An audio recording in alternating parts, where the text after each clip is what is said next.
So ito pag-usapan ngayon natin to, no, itong Blue Ribbon Committee, no, na ewan ko lang. Actually, no, ewan ko lang pero hindi ko lang alam kung ako lang nakakaramdam nito, 'di ba? Hindi ko lang talaga alam kung ako lang nakakaramdam nito. Ito sinasabi ko na ito last year pa eh. Sinabi ko na last year to eh. Na at tandaan po natin, no, na yung nag-expose nga po ng korupsyon sa flood control, si PBBM. Si Presidente Bongbong Marcos po ang nag-expose ng anomalya sa flood control. Pinalakpakan natin yun. Tuwan-tuwa tayo doon. Di ba? So ngayon, ang problema ngayon mga kababayan, itong si Chis Escudero, si Joel Villanueva, si Jingo Estrada, hanggang ngayon, hindi pa rin po nakukulong. Sabi ko nga mga kababayan pag yung ginawa ni PBBM na yan, ng pag-expose ng anomalya sa flood control, pag wala na pakulong po na politiko dyan, na congressman at saka senador, magbabounce back po kay PBBM yan. No, ako hindi ko lang alam kung naiinip na ako, no, pero para sa akin, sana nandyan na. Sana malapit na. No? And then mga kababayan, tingnan nyo to, no? So ngayon, ang isa sa mga malaking problema ngayon natin dito, yung sa Blue Ribbon Committee, yan, oo. Na hanggang ngayon, hirap na hirap pa rin po sila na ma-forward dito sa plenaryo. Kasi nga po, dito nga po sa Blue Ribbon Committee, pinaimbestigahan na nga po si Joel Villanueva, si Chis Escudero, at saka si Jingo Estrada. Yung una nga, ang nakalagay nga nung una, kasuhan na eh. Ang ginawa ngayon, binago na lang. Imbestigahan na lang sa plenaryo. So, tingnan nyo ito, basahin ngayon natin ito para makuha nyo yung point natin. Blue Ribbon Committee Report sa Flood Control Scam. 5 pirma pa ang kailangan mula sa mga senador para matalakay sa Senate Plenary ang partial report ng Senate Blue Ribbon Committee tungkol sa naging investigasyon ng flood control scandal. So, kailangan pa ng 5 pirma ng mga senador. So, asa na si Rapi Tulfo? Asa na si Erwin Tulfo? Ba't di pa kayo pumipirma? Lima pa kailangan. Oo. So ayon sa chairperson ng committee, si Ping Lacson, 4 na senador pa lang ang pumirma sa partial report. Binawi naman ng ilang senador ang kanilang pirma habang mayorya pa ang hindi lumalagda sa naturang dokumento. Kasi mga kababayan, no, kapag ito po nga po inaipasa nga po sa plenary, puto imbestigahan po ito. Imbestigahan po ito. Putan, una nga lang, ang gusto nga lang, kasuhan eh. Diba ang gusto ni Ping Lacson, kasuhan eh. So, ang ginawa para kahit papaano makakuha ng pirma, imbestigahan na lang ng plenary. So, ngayon, sino-sino ba yung mga may copy ako dito from News 5 eh. Tinan nyo dito.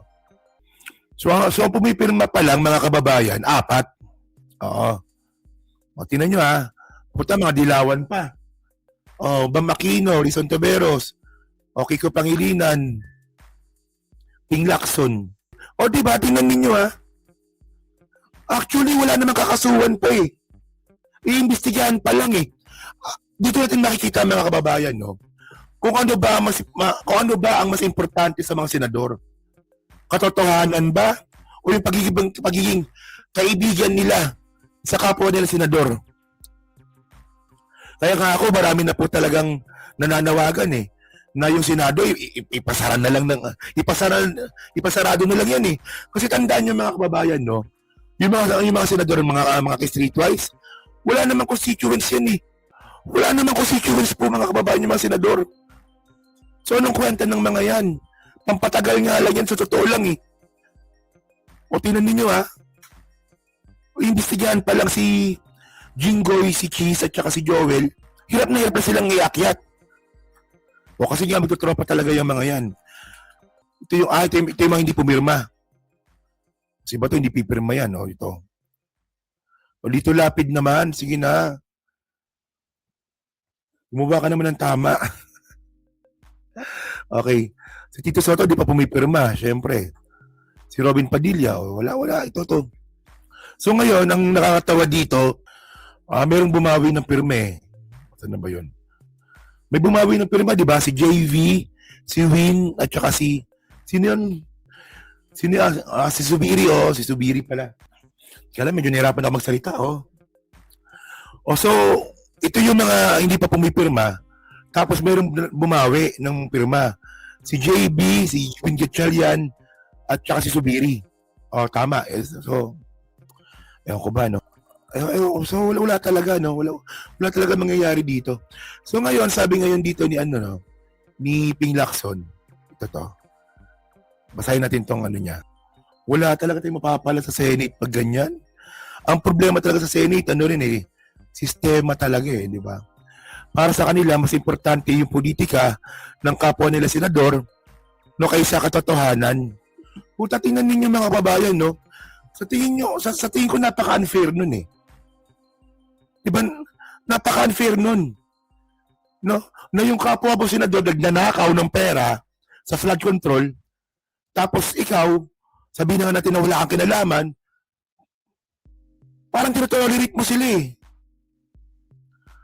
Tama, di ba?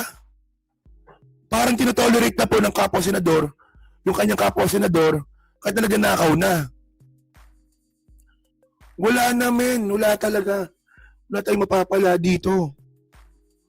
Wala tayong mapapala sa Senado natin. Ito yung sinasabi ko mga kababayan. Di ba si PBBM nga po yung nag-expose ng manumalang flood control scandal po na to. Pag walang nangyari po dyan mga streetwise, babalik po sa kanya yan. Babalik sa kanya yan. Tingnan ninyo. Habang wala pang senador na nakukulong, habang wala pang congressman na nakukulong, nakaka-counter. Yung mga putang inang mga DDS po na to, anong ginawa nila? Kita nyo? Nakapaglabas sila ngayon ng mga peking bagman na 18 Marines. Habang walang nakukulong mga kababayan, kumaka-counter po sila kay PBBM. Na wala, Presidente, ikaw ang may mastermind dito. Ito yung 18 Marines, sila magpapatunay na ikaw ang mastermind kayo ni Martin Romualdez. At ang masama dito mga streetwise, maraming naniniwala pa rin dito, kahit alam na mo, pinaprating kabobohan. Tingnan ninyo sobrang inconsistent na nga po ng mga sinasabi ng 18 Marines po na yan. Pero may naniniwala pa din. Kaya babalik sa kanya talaga to, no? Senate Blue Ribbon now endorses preliminary probe versus 3 senator. Tatlo lang naman 3 senador lang naman Ito yung ito yung sinasabi ni Ping Lacson. Panoorin natin to. Well, as of now, 3. Nag-sign na rin si Senator Risa, Senator Kiko. So including myself, we are now 4. I need 5 more. And I hope some members of the majority So 5 pa kailangan nila, di ba? Are able to read na the partial committee report and mag-sign na sila para lang ma-report out to the floor para we can move forward. After I have reported it out, nagkaroon ng debate, na-adapt, then we can move forward by calling another hearing. Not necessarily to close the inquiry, but to, at least magkaroon ng conclusion. Abot pa sir bago mag-break. Maski naman break, pwede Di ba? So, ganun po kasi mangyayari mga kababayan. Kapag nakakuha po ng sapat na pirma, akit po ito sa plenary, at pag-uusapan nga po nila kung totoo ba itong allegation laban nga po sa 3 senador. Yun nga lang, sad to say, hanggang ngayon, kulang pa sa pirma. Pero mga kababayan kasi ito po kasi, Senado po ito. Diba? Senado po ito. Pero kahit paano naman po, meron namang good news kahit paano, na ito yung huling statement ng NBI Diba, NBI eyes prosecution of Escudero, Villanueva, Co, and others, Romualdez Binay not on list. So, tandaan po natin, na kung wala tayong mapapala sa Senado, meron pa po tayong DOJ, meron pa po tayong NBI, at meron pa po tayong Ombudsman. So, bilisan nyo na. Ayun lang yun. Diba? Wala na nga tayong mapapala sa Senado. Parang ngayon nga po, nakakapag-counter po ngayon kasi yung mga DDS dahil wala pa nakakasuhan ng mga congressman at saka mga senador. Di ba? Wag po tayong papayag na parang okay na, tapos na. Walang nangyari eh. Move on na. Wag po tayong papayag na ganun. Dapat may managot. At pag walang nanagot dito, yari si PBBM dito. Di honestly talaga, sa totoo lang. Siguro, agree naman kasi siguro kayo dun. Tinan ninyo in-expose si PBBM yung korupsyon, tapos walang napakulong na malaking isda. Babalik sa kanya yan. Kaya nananawagan po tayo sa DOJ at saka sa sa Ombudsman, Crispin Rimulya, na pakibilisan na po. Kasi nakakapag-counter po ngayon yung mga bobong mga DDS. So yun mga kababayan, no? So kayo po, ano masabi nyo nga po dito sa nangyayari po ngayon sa Senado na pinagtatakpan nila ang kapwa nila senador. So kayo po ba, pabor po ba kayo na ipasara na lang yung Senate na yan? Kasi in the first place, wala naman silang constituents, di ba? You know? At syempre, tinan nyo naman ito nangyari. Kapwa nila senador na nagnakaw, pagtatakpan nila. Tandaan nyo yung hindi nyo pagpirma, ibig sabihin yung tinotolerate nyo sila. So yun, so pa-comment lang po sa baba at binabasa ko pong lahat yan. Nandiyan po sa Team Replay, syempre. So pa-like, pa-subscribe, hindi naman kalabisan, ma-share na rin po ng content natin ngayon. No? Okay. So yan, last topic tayo.